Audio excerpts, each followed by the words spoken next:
Good evening. Welcome to Live United. Living United, joining together to really make a difference in the lives of our citizens out in the Monadnock region. One of those efforts that goes on here is called Impact Monadnock. Today I have the good fortune of being joined by its program director of Impact Monadnock. Welcome, Marge, and thanks for being here with us. You know, Impact Monadnock, you've been on the show before. People have heard a little bit about Impact Monadnock, and tell us more about what's going on with that. And you have a special event coming up that we really want to make the public aware of. Thanks, Kelly, and thanks for having me. It's really great to be here. So the last time I was on the show, a few months ago, we were talking about the startup of Impact Monadnock, what it was, how it came into being. And to recap that briefly, the effort behind Impact Monadnock has actually been going on since about 2012, when we did a lot of research and data assessment and discovered that to tackle our most serious problems in the Monadnock region, which are economic opportunity, such as the livable wage, for example, educational attainment, we have too few teachers with higher level degrees, for example, and child welfare, our abuse and neglect rates are higher than the state average in the Monadnock region. It was discovered that we really needed to focus on prevention and look towards our very youngest and most vulnerable citizens, in fact the birth to 5 population and expectant parents and their families. So once that focus was decided, Impact Monadnock put the boots on the ground, so to speak, around early childhood development and how to help our birth to 5 population and their families most effectively. So when I spoke to you last, we had just launched the initiative in February of this year. And now it's full steam ahead. So to give you an update, we've basically met or presented to about 450 people in the Monadnock region to raise awareness about why we're focusing on birth to 5 and the neuroscience of the developing brain and why we need to get in there so early and how that has lifelong impacts. And dozens of organizations we've presented to them as well. So we've really been working to raise awareness and to educate our community about why we're focused on that particular population. Of course, Monadnock United Way, in partnership with Spark New Hampshire, which is a governor-appointed advisory council on early childhood, was selected by Impact Monadnock to be the backbone organization for this initiative. And I'm housed with you in the Monadnock United Way offices. So together with the backbone, with you and Spark, we've been really working now to rally the community as a whole around this initiative. So we've just appointed a community-led 24-member steering committee to go into strategic planning to decide what is the best strategies to help our birth to 5 population, and we'll be in strategic planning through April of next year. And we're proud to say that it really is a community voice, community-led initiative. So in April, we'll come out with a plan, and then we will begin to pilot specific strategies out of strategic planning in late spring, early summer of next year. So it really has been going great. People have really rallied to the cause, and we're excited where we're at right now. Now, one of the things is that the 24 folks that are on the steering committee, it's not exclusive to them. They're leading the strategic planning process, but it'll go back out to the community, and the community will really have an opportunity to embrace that, engage in it, even give feedback about some of that, because that becomes important for the ownership of this in the long term. And it's really around the collective impact work that both you and I are involved with in really engaging the community and being the people that carry this out and make a difference. You know, one of the areas that you've worked on is the toxic stress piece. And I want to highlight that again because I do think it's so important to people really understanding why you're focusing on that pre-birth all the way through age 5 right now, but really that it has much longer term impact on siblings, on parents, on the whole family, and on neighbor to neighbor. Well, toxic stress is a term that kind of came out of the neuroscience that really gained steam about 10 years ago. So a lot of the information around that our initiative has received from Harvard University's Center for the Developing Child. And what they have shown is that stress such as neglect, poverty, abuse, emotional stress really affects the developing brain, actually damages it. And we know that from birth to 5 is when the developing brain is at its most vulnerable. And if the developing brain during those years is affected by negative stressful environments for all of these reasons, that has lifelong impacts for the children of the Monadnock region. So they are less likely to complete high school, they're less likely to go to college, they're less likely to earn a livable wage, which as we know is already a significant issue in the Monadnock region, and they're less likely to have happy, sustainable lives and contribute to the economy of our region. So it's one of the reasons why on the steering committee, with your help, we really sat down and using the collective impact, understanding that collectively we have to work together to make the greatest impact, we made sure that this steering committee was truly representative of all constituencies across our region. So we have businesses represented, we have policymakers represented on the steering committee, in addition to early childhood and social service agency experts as well. So it's very, very representative. We have parents on there.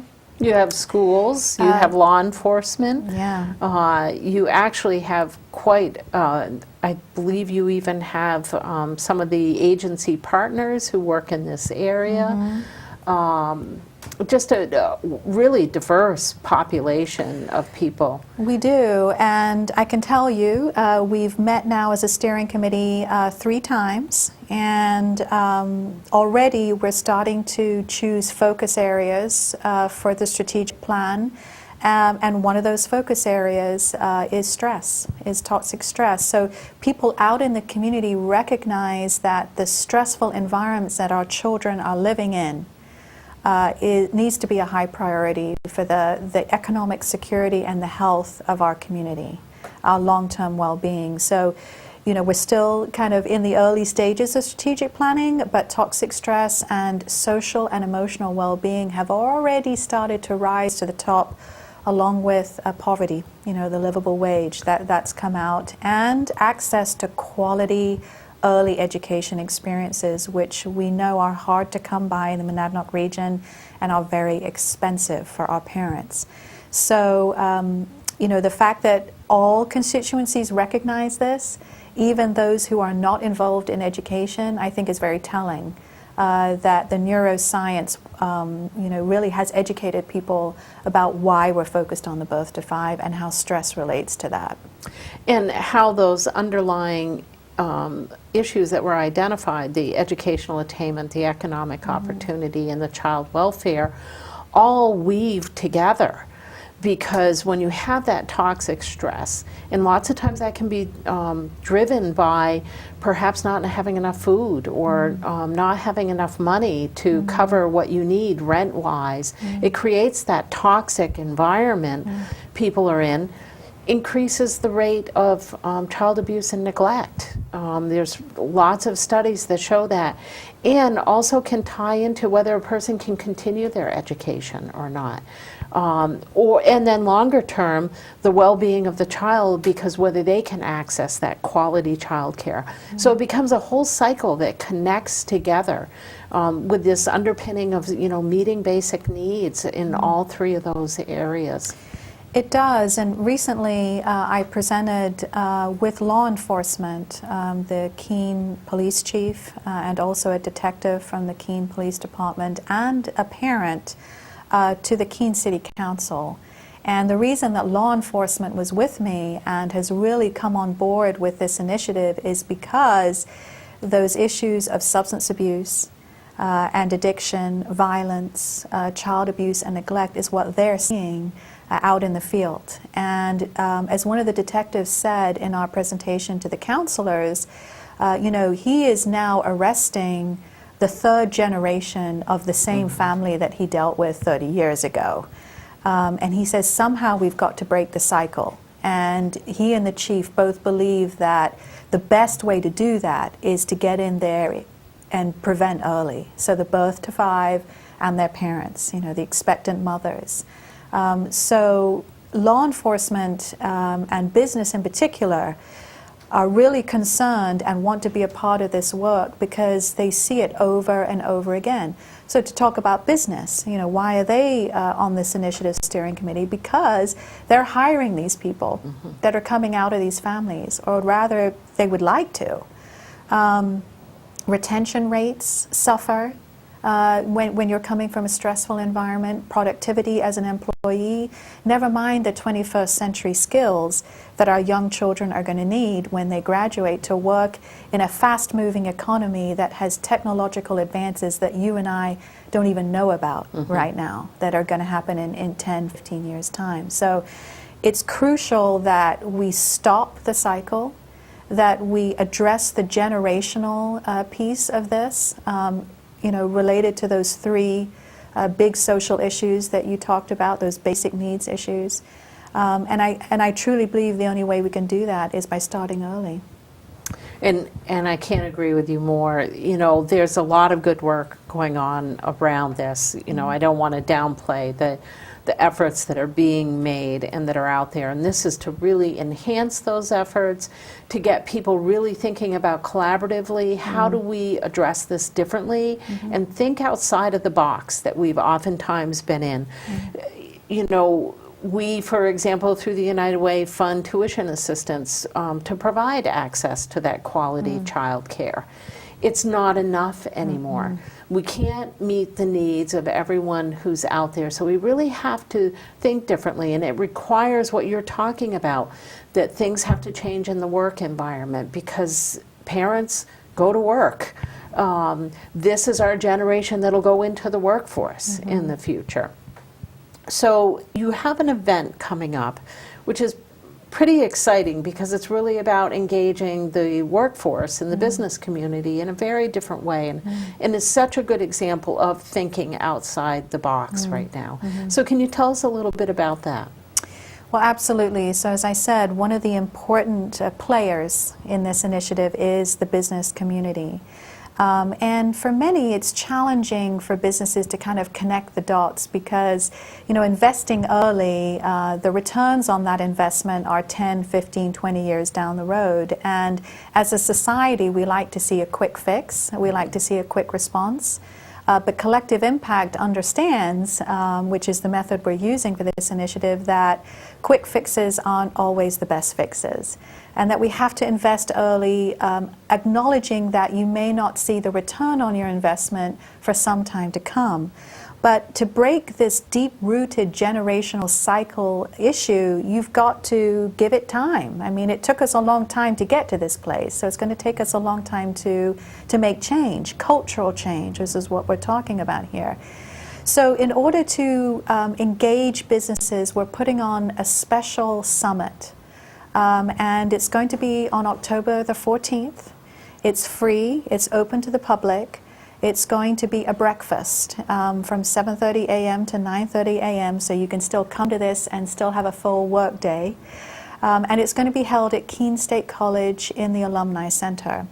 And how momentum rose for this is at the state level, as you know, we're partnered with Spark New Hampshire, but we're also partnered with organizations like Save the Children and Early Learning New Hampshire. And the latter 2 organizations are really all about advocacy and helping to make change with our legislators, policy change which is permanent and long-lasting and can really change the culture. And so at the state level, they're putting on a statewide summit to encourage businesses to start thinking about early childhood. And in the Monadnock region, we're the only region to be riding that wave, and we're doing one here. So we're proud of that, you know, Monadnock's always forward thinking, looks ahead. We heard about the one at the state, and we're like, why not do one for our region? So together with the help of several really amazing organizations, we're putting on our own event. It's for business people, it's for the public who are interested, and it's for policymakers. So we're really hoping that our local and state legislative team will come to this. But yes, it's going to be an amazing event filled with a lot of great speakers, but also including action steps, so that you don't just come to this summit to listen. You come to, you know, be educated, to increase your awareness, but then you leave with specific action steps that you can take to start to engage businesses in early childhood very proactively. Now, will this inform the steering committee that's also working on different actions? Will the action steps perhaps that the group comes up with during this session be shared with that steering committee? So we have invited and asked the steering committee to have a member at every table because there'll be an opportunity in between the speakers to have a roundtable discussion, and it's there we're hoping that steering committee and law enforcement officers, there'll also be at every table, and students from Keene State who have experienced the value or not of an early education experience, so that they can be part of that roundtable discussion and help educate businesses and policymakers about why they need to be involved, and to explain to them, you know, what would you like to see in the strategic plan, and to get feedback and input on that. So you talked about the importance of the community being involved. That is part of our mandate. We are required to get community feedback and engagement in this process. That's a goal that's been laid out there from the beginning. So this is a chance for that to happen. And in addition to that, you know, I as the project director will be following up every single one of those action forms that each member at that event will sign and check boxes about a variety of things they can do, and be bringing that feedback to the strategic planners, but also for our own initiative, so that we have a back and forth relationship between people who attend that event from the community and this work that we're doing. So I really want to highlight something here. Why would a business owner want to be at this? So I brought this very handy little handout here, and I'd like to talk about Ready Nation, for example, because they are a national nonprofit organization that has devoted its whole mission and vision to strengthening businesses through effective investment in early childhood. And one of their jobs has been to do the research on this and to collect the data all about it. So I'd like to just read a couple of items from here. And I'd like to actually start with John Pepper. He is the former CEO of Procter & Gamble, huge global multinational company. And he's been kind of the leader spearheading this work in getting the business case for early childhood investment out there among his peers and former colleagues. So I'd like to read a quote from him, but he says, "In business, we rarely have the luxury of making an investment decision with as much evidence as we have to support the economic value of investing in early childhood development and education. Put bluntly, in my terms, they are a financial no-brainer. The only question is, how strong is the return of investment? The answer, 2 or 3 or more to 1. So businesses always want to know, how is it going to impact my bottom line? And the research is out there, not just from people like John Pepper, but from nonprofit groups like Ready Nation, from former Nobel Prize winners who've done economic studies into this. It's 2 or 3 or more to 1. That's the return on investment. You can't beat that for your bottom line. So it makes financial sense to have happy, healthy parents in your workforce as well as happy, healthy children at home, because we know a cause of retention issues and productivity issues are directly related to what is happening in the family, particularly among the 0 to 5 when childcare is so expensive and difficult to access. So if that stress is being carried by the parent into the workforce, you know it's going to hurt that company's bottom line in the long run. And we've seen nationally a lot of organizations beginning to make a real shift to allowing different time for family, to really care for family and take care of them, recognizing the importance to the long-term productivity, well-being of their workforce, and of their future workforce, most importantly. Yeah, the title of this summit is actually Workforce Development, the Future Workforce for the 21st Century, because if we don't invest in our children's brains early, when they're at their most vulnerable and when they are developing from birth to 5, then they cannot get the skills that they need to progress healthfully and get that educational attainment they need by the time they graduate from high school. The science is there, it's irrefutable. We know that the research says that. So the question is, how can we help businesses understand how to invest? So as I've been out in the community and talked to business leaders, the first question they always ask me is, well, how much is this going to cost me? You know, do I have to build a daycare, on my company's work site? The answer is no. There's lots and lots of other actions that businesses can take that can be low cost or no cost. So for example, one of the issues that parents have raised with me is that they feel very uncomfortable asking their supervisors for time to take off if their child is sick at home. For many, there's no formal procedural guidelines in their human resources guidebook, for example, that address that very issue. And they worry, is this going to hurt my job? Is this going to hurt my promotion? Is this seen as a black mark because I took time off because my child was sick and I needed to take the child to the doctor? Simple things like that can cause an inordinate amount of stress for the parent. Now, do you think that as a worker and as a parent, you're at work and you're worrying about a child at home who's sick? How productive are you going to be that day? So there's some very simple strategies that we'll talk about at this summit that businesses can take that don't have to cost a lot of money, and it can be as simple as putting into black and white in your employee handbook, some written down policies so that we're not trying to find our way in the dark about what we're entitled to.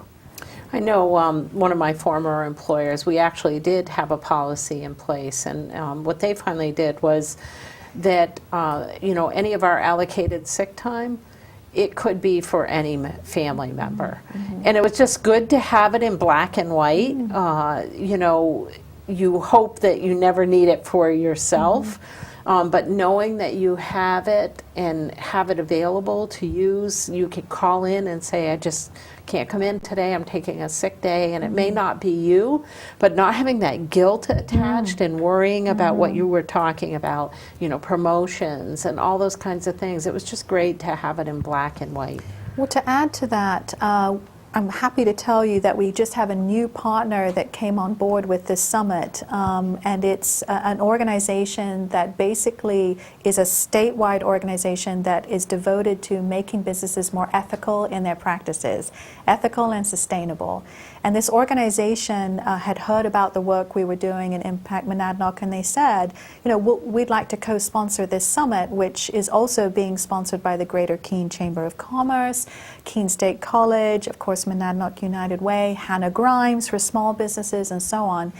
And the reason they were interested is because they're trying to help businesses in New Hampshire, including the Monadnock region, become more socially responsible. So that can mean a variety of things, right? It could mean treating the environment better, for example, but it can also mean being more socially responsible and ethical towards your employees, especially our working parents. So I talked about this roundtable discussion that we're going to have at this summit, and that's being led by the COO of Badger. and Katie Schwerin. And you may be aware that Badger is a leading role model for ethical practices, particularly around working families, working parents. Their retention rate is unbelievable. And Katie will talk to businesses about having employees leave your business because of family-related issues hurts the bottom line. It's actually much cheaper to invest early and to keep your employees where they are than to rehire and retrain new employees. And she's one of those socially responsible business leaders that we've invited to the summit to host this roundtable discussion. So I think, businesses are starting to come around to the fact that they need to be ethical. I mean, there's been lots of national movements around this as well. You've seen it in the media about businesses saying, I'm not going to have my business here if, the state does not have legislative policies that are ethical to my way of thinking as a business leader. So I think more and more businesses are waking up to the fact that in addition to making money, they also need to be ethical and socially responsible, and certainly working parents is right in there with that. Well, it's interesting because we also have a workforce that's coming in right now, our 20 to 30-year-old age group who prioritizes social responsibility. It's part of what they look for in jobs now.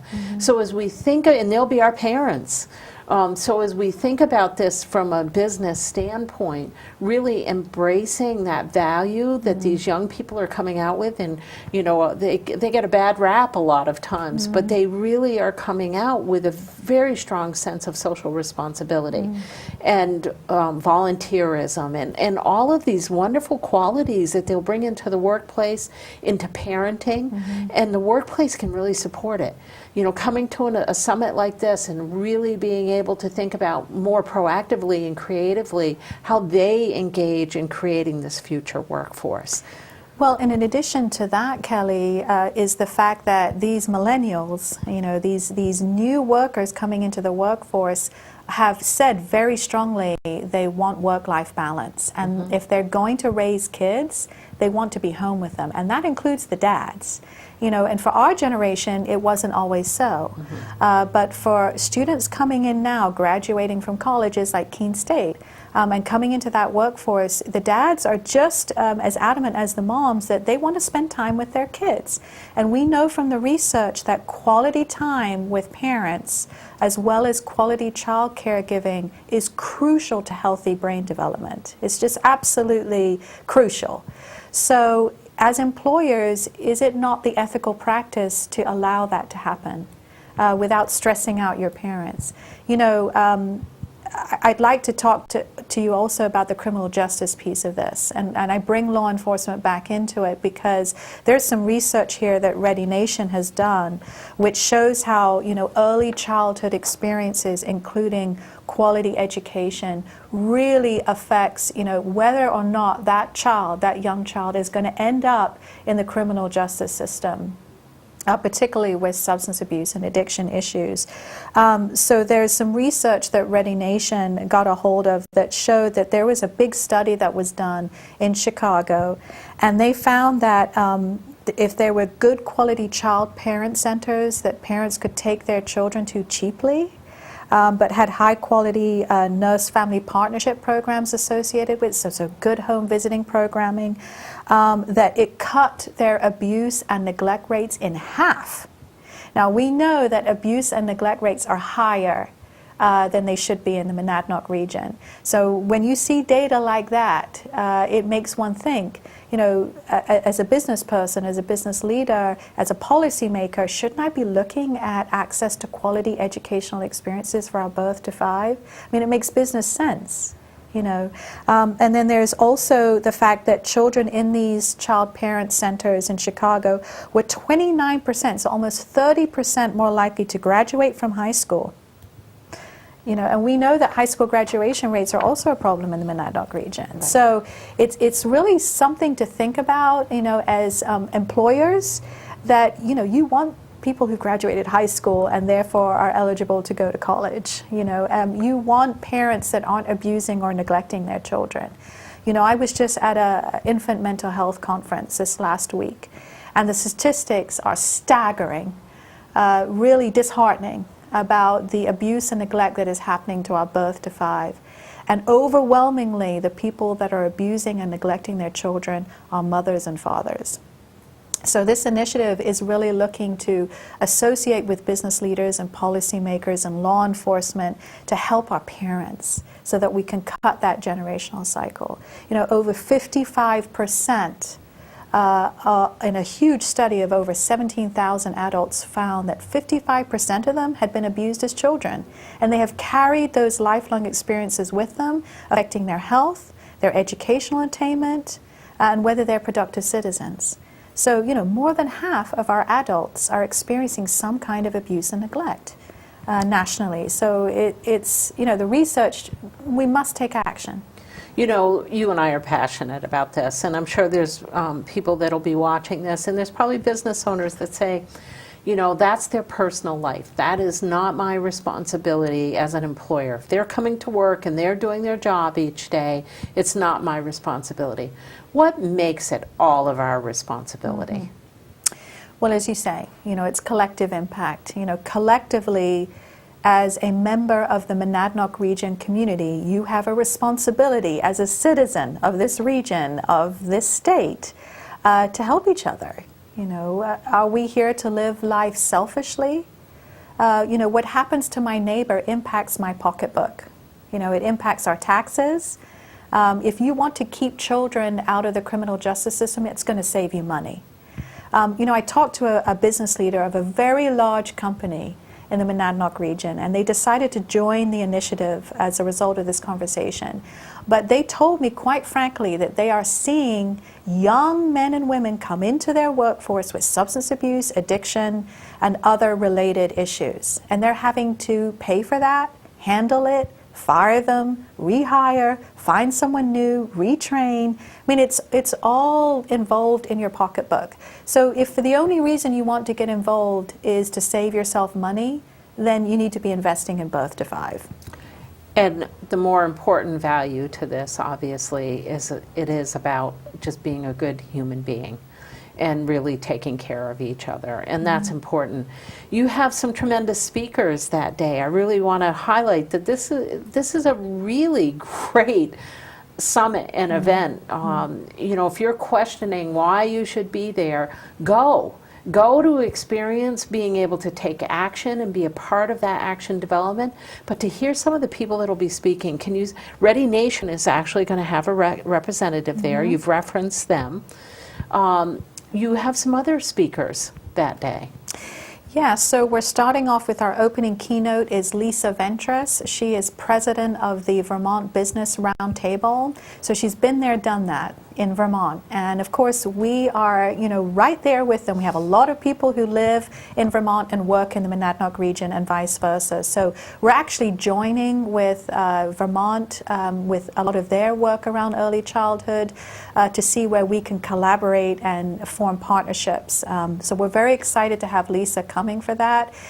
She will talk a lot about the barriers and the challenges that they faced as business people to connect to early childhood work. So I think she's been there, and she's seen, you know, the bottom line issues, and I think she'll help our businesses really understand, you know, how to progress forward and the reasons to do that. We also have Matt Mowry. So Matt Mowry is an amazing person. He is the editor of New Hampshire Business Magazine. So he totally gets the business side of things, but he is the adoptive parent of 2 young children who came with early childhood issues. So he wrote a series of articles in his magazine about why babies matter to business. And it was an amazing series of articles. You can download them if you just Google, you know, why babies matter to business. But he'll be our closing keynote, and he talked very passionately about the business case for early childhood investment with a personal touch. He really touches your heartstrings. We also have the president of Keene State, President Hewitt, and a professor of management who's also very involved with young professionals in the Monadnock region, Dr. Emily Porschitz. They'll be talking about what they're seeing, you know. the students that are coming to them who may have not had the best quality early childhood experiences, and the skills that businesses are telling them their college graduates need to have, and the challenges of helping those students critically think. And we know that those skills, critical thinking skills, are made in early childhood. Mm-hmm. You know, that's where the synapses occur, that's where that neural development happens. So they'll also be speaking. And then we've got, you know, preschoolers from the Keene Family YMCA who are going to dress up and they want to be when they grow up. And they're going to sing about, you know, what I want to be. You know, here's my potential. So I think it's going to be an amazing summit. It's quick, it's free, it's open to the public, and it's October 14th. And you have the Badger coming in and really leading that action Roundtable discussion, oriented initiative. So an ability to be educated, enhance awareness, really put some things into action potentially, and think about your very own business and what you could be doing differently. And I love that you mentioned the no cost strategies, because that becomes so important. And then the long-term payoff, the return on investment is amazing. I mean, if you want to continue to live and work in the Monadnock region, you have to help the people coming up behind you. You know, the 21st century isn't going to be easy. You know, we're already seeing that. There's technological advances that you and I can't even imagine, and yet we're expecting our children to be able to cope with those. And in addition to that, Kelly, we know from the research that the children born today will change careers, not just jobs, will change careers 3, 4, and 5 times in their lifetime. Now, that was unheard of. You know, for that to happen, they need that type of flexible brain development that occurs in the birth to 5. Otherwise, they're not going to be able to cope with what's going to be expected of them in the 21st century. So I can't stress enough how starting early pays off in the long term. And I hope people will come and join us for this free event. We're really looking forward to it. So that's October 14th, I believe 7:30 a.m.? Yes, and if you need to register for it, because space is limited, breakfast is provided, but all you have to do is to either call Monadnock United Way. You can email me, Marge at MUW.org, MARJ at MUW.org as well. I can email you. We'll register you. And you can also just directly call the Greater Keene Chamber of Commerce, who is our partner in this event. And Phil Suter, the president of the chamber, is actually going to be opening up our summit and also talking about you know, why we're focusing on the future workforce at this summit. So lots of ways to register, but you do need to register because we have 125 seats available. So a lot of exciting work going on with the Impact Monadnock initiative. It's great to see this. You know, I think people are more and more recognizing that we have to do something in the early years if we're really going to make a difference in the well-being of our communities for the future. Because it is changing, and it's rapidly changing the world around us, and we have to be flexible and be able to move with that. And we have to prepare our young people and create that environment, most importantly, and that system of care that really provides for that future. So Marge, I want to thank you for joining us. I want to remind you, audience, that you have a chance to engage in this business summit. If you're a business owner, I very much encourage you to get involved. And it doesn't matter what size business you are. You may have 1 employee, you may be self-employed, but really thinking about how you can be a partner in creating the overall well-being of the Monadnock region and really make a difference in your neighbors, your family members, your children's lives, and perhaps your spouses. You know, there's just lots of ways to get involved. October 14th, 7:30 a.m. at Keene State College. You do need to register for this event, for this business summit. And otherwise, get involved and find out more about what Impact Monadnock is doing here in the Monadnock region to make a difference in early childhood, but also in the lives of those that may be parenting, grandparenting, or just be a good neighbor to folks. So I want to thank you for joining us, Marge. I want to thank you for joining me. And I want to remind you, audience, to give, to volunteer, to advocate, to live united.